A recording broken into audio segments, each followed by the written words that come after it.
What's a charismatic? Okay. Let's put it this way. A charismatic movement, the charismatic movement, to the outside people, is the movement that declares the speaking of tongues.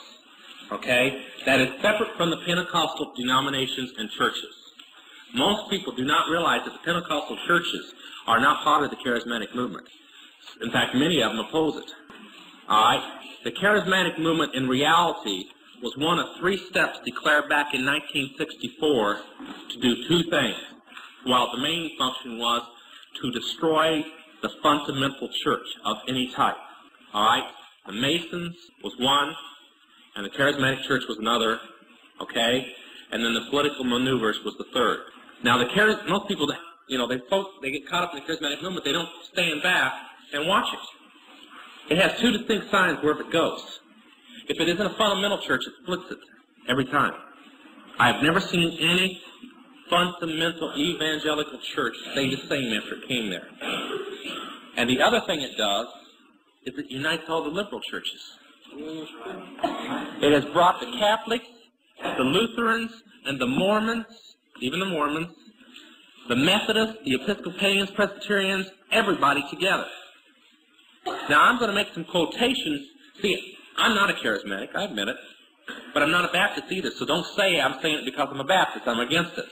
I'm against it for one reason.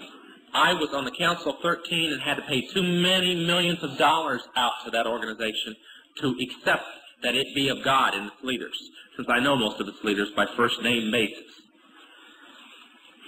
They used the charismatic movement to establish Jesus Rock.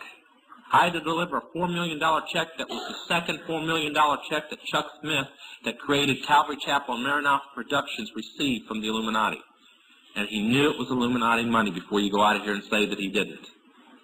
The purpose of it was to build Maranatha Industries and Productions, which started Jesus Rock. Back when the Christian church was preaching against rock music, not knowing why, but preaching against it just the same, and throwing it out the churches, that scared the Illuminati and the occult world to death. At that time, they almost thought their end had come. Because if that really happened within the Christian church would have the biggest mass revival of souls in the United States that this world has ever seen. That's the purpose for rock music, to make sure that that never takes place. Now, okay, let me finish all this, because it's long, before any hands come rushing up. When that took place, they got scared. So they got smart. They thought, and they built Jesus Rock. And you can take some of the top Jesus Rock songs, and you can play the same rock songs over here, and it's the very same tune with new words stuck in. Now, I want to give you a key that witches know about. Okay?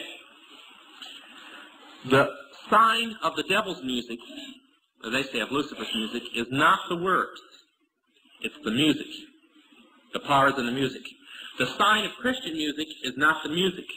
It's the words.